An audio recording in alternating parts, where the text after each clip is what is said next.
Alright, so for homework the other night, you were taking inequalities, a system of them, and graphing them as such. This would be greater than, this would be less than, and where they intersect is the solution set. Well, what if we threw in another one? What if we threw in another line, I don't know, say like there, and we were talking about greater than that line?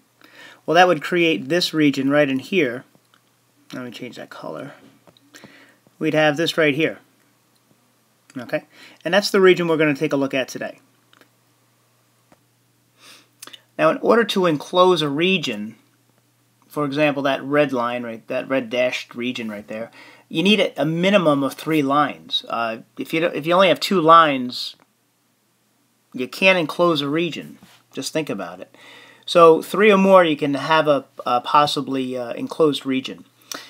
Just keep that in mind. Also, you can have regions, I mean, if we're just talking about 2, if these parallel lines, the inequalities were facing away from each other, well, there's no xy point in this region that can also exist in this region. I mean, it's just impossible. So there would be no xy points that would satisfy both. There's no solution set there.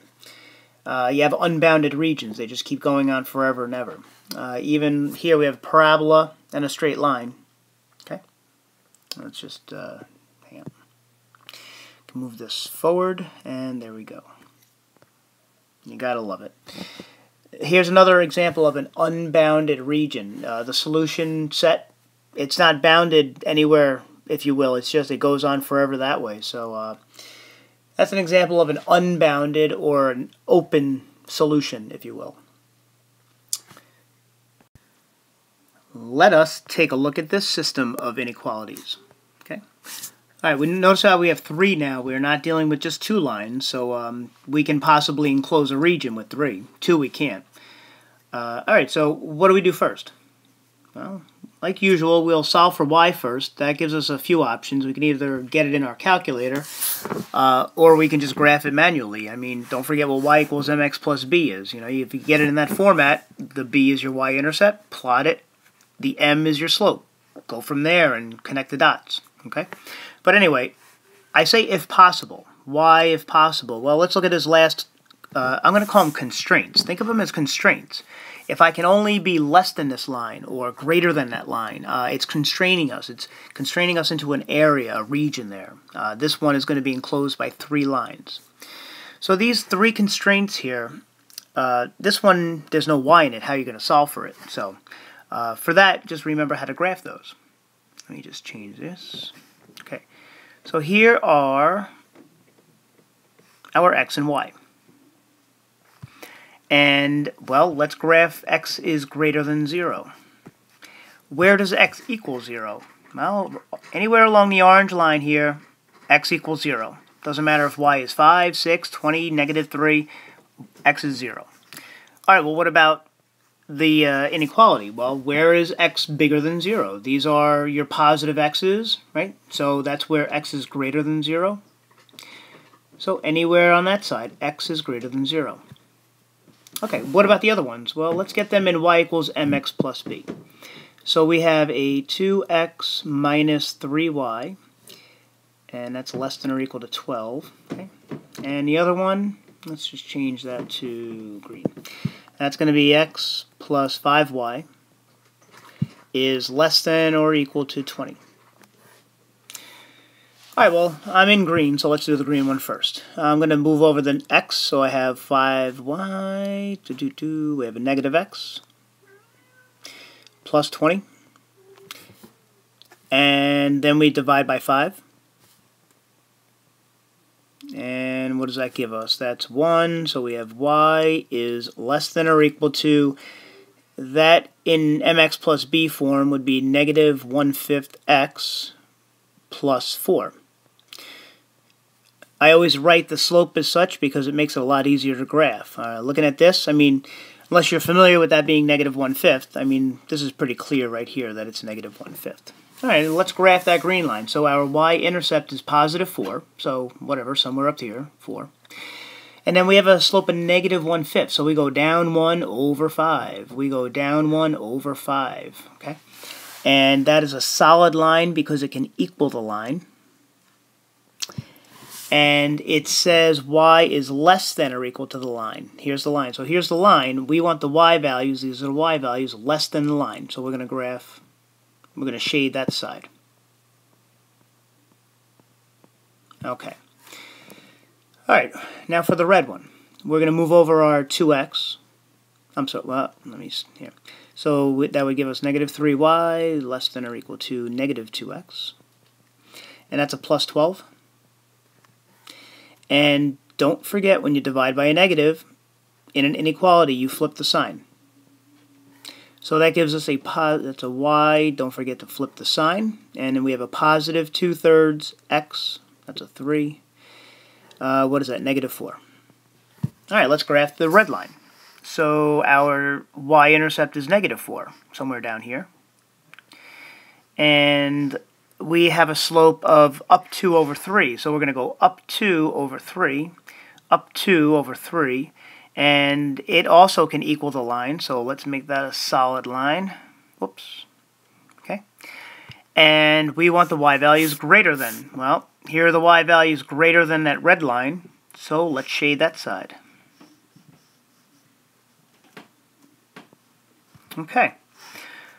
What does that leave us with? Well, we have this constrained region here. All right, the only thing that will work for all three of these inequalities or constraints is what falls in that triangle area. And that's what we're going to focus on today. Okay. Oh, one thing I haven't mentioned I wanted to say was, where am I here? This x is greater than or equal to 0. Here, let me, oops, that's not what I wanted to do. Let's move it. Okay. That's not what I want to do. That's not what I want to do. Here, let's do it this way. Okay. This is all I'm trying to do. Actually, that should be on that side so I can make it look like that. X is greater than 0 is a very common real-life constraint. A lot of times the x-axis is used for time. As time, because time is usually independent. You can't make a clock stop. So if this is time, well, can you go back in time? I mean, not yet. We're working on it, but right now we got to assume that time is where you begin your thing, and as time is going by after you started. Distance. We always say distance can't be negative, so 10 feet between me and you is the same as 10 feet between you and me. It's always positive.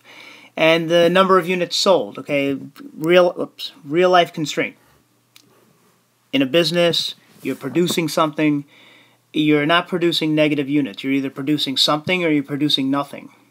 So you're going to come across this quite often. Oh, yes. And if someone hasn't noticed it by now, yes, I just realized. X is greater than 0. Well, we did not really make a greater than line. We made a greater than or equal to line. So let me just try to make this a dashed line over here, because we must be accurate. Okay, don't forget dashed line. It cannot equal the line. Solid, it can. Alright, let's see what we have. So that hand-drawn picture was fine and dandy, but let's take a look at the real thing now. Okay. And also, well here, this purple goes with purple, green goes with green, and blue goes with blue. Okay. Pretty cool, eh?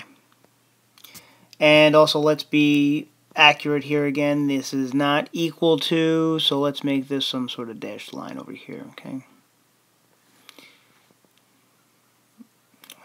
It's probably a better way to do this, but that's working. Okay. Alright, so we have a dashed line there. Let's just work with that. And we also were talking about a region in here, so let's just, here, let me make that fatter. How about this? Cool. Alright, so there, we got this region inside here, right? And what do we call this region? This is known as a polygonal, well here, first off, the region is the solution is a closed or a bounded, either closed solution or a bounded solution. It's not open, it's not unbounded. It's enclosed by 3 lines. It's also known as a polygonal convex set. Okay, if you're familiar with the terms, great. then you don't just ignore this. But if you're just wanting to read through those, you can pause this for a minute and put two and two together why we call this a polygonal convex set. But there you have it. Okay. Now with this shape, what we're interested in if you want to read through there, but the places we're going to focus on are the vertices. Okay, those in this case 3 vertices are what we're going to be focusing on. That's going to be either our maximum or minimum points. We have this region, and the max and min points will only lie on your vertices. Now think about it. Here we have 3 lines, so we have 3 vertices. What if we had 4 lines? We probably will have 4 vertices, or 5 lines, etc., etc. 5 lines might create a pentagonal convex set. Okay. Alright, so we have this set now. Let's think of it as a function. It's a function of 2 variables. I have a region, and it's comprised of all these little xy points. Well, depending on which way it's convex is always perspective. You're standing on your head or your toes, or your feet. Anyway, the min point or the max point, like I said before, if you think about this convex region, it's always going to touch where it's touching the region itself, and that's always going to be at the vertices. So these right here, we need to focus on these 3 vertices. That is where the min points or the max points are going to lie. We're going to do some word problems, get into it deeper, but right now I just want you to focus on how to solve these so we can then take it to the next level, and we're going to solve for min values and max values in real life situations. Okay? So what do we have here? These points, don't forget this y-intercept was -4 down here, and along the y-axis, x is always 0. Here we had a +4, x is always 0. And this came out to be 9,2 over here. Okay, whatever calculator you're using, just however you find the intersection points, do it that way, and get any intersection points you can't just look at and figure out. Alright, so that leaves us with, hang on one second, we have a 4, 0, a -4, 0, and that other point, 9,2. Well, what are we going to do with these? To find the values, we are going to evaluate the vertices and plug it into our f of xy function. Now, for homework, you're just going to be given this f of xy function. You don't have to figure out what it is at this point. Just practice how you do this. Plug these xy points in. Wherever there's an x, plug these numbers in. Wherever there's a y, plug these numbers in. And you're going to get an f of xy value. You want to think of it as a z value. It's, a z value. It's a third value, if you will, a third variable. And, alright, well, let's do that. So I say we're giving them for homework. Tomorrow or the next day we're going to do word problems, real life situations where we create this z function, or this f of xy function, if you will. But again, tonight you'll just be given them, plug in the xy, see what you get. Alright, let's do something with these vertices now. We are going to find the min and max values of this f of xy, as promised, it's given to us, for the polygonal convex set we just spoke about with these constraints. Okay, well, the vertices were -4, 0, +4, 0, and 9,2. And let me change this. The f of xy function we have up there is x plus 2y plus 1. Now this is going to give us a big value and a small value. After we plug them in, we're going to get values down here. Let's see what we get. So we're going to, in our f of x, we're going to plug in f of -4, 0, f of 4, 0, and f of 9,2. Let us see what we get. The x is -4. The y is 0. And we have a +1. And then we have a +4 for the x. We still have a 0 for the y. And we still have a +1. Here the x is 9. and here the y is 2, and we have a plus 1. What values do we get here? Let's see, change that to blue. So 0 times anything is 0. That gives us -4 plus 1. That's a -3. And then, again, 0 times anything goes away. We have 4 plus 1. 4 plus 1 is 5. And then we have, what is that, 4? 4 and 1 is 5. That's a 14. Okay. What's the smallest number you see? -3? Me too. That's our minimum point. Or, I'm sorry, minimum value. And what's the biggest number you see? 14? Me too. That's our max. Ta-da! That's how you find the min and max. Alright, don't forget that any part of that little lesson there that was unclear, help yourself. Go rewind it. It's pretty easy to do.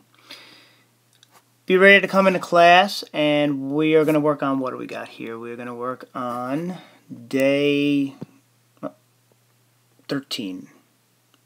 Okay? So we are going to do these problems tomorrow. Let me know if you had any questions or comments about the lesson tomorrow. See you then.